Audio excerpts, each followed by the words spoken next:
The television broadcasting career of Fred LaCosse started in a little village in the Midwest called Chicago.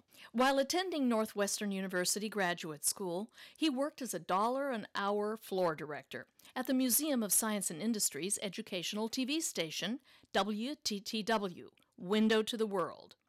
Then, following a short stint at WLWC Columbus, Ohio, plus 2 years in the Army, in 1960, Fred came west to a booming San Jose and to its new television station. His first job at KNTV was as a $2.50 an hour floor director. But in those days, you did it all, and it wasn't long before Fred was doing live car commercials. He also took his turn in the control room, directing live shows and working with crews behind the scenes. But he was regularly back on camera, working election returns, hosting the annual Jerry Lewis MDA telethon, and eventually working in the news department as its director and evening anchor. Then came the next chapter. KRON-TV brought Fred to San Francisco for Newswatch 4 with Jack McKenna, Fred, and Eddie Alexander.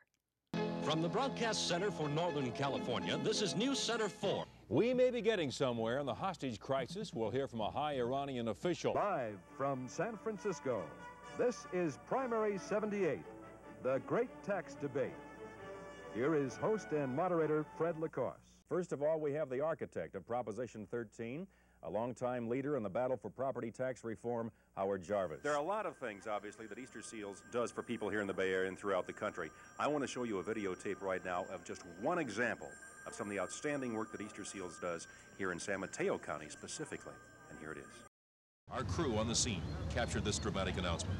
Both Mayor Moscone and Supervisor Harvey Milk have been shot and killed.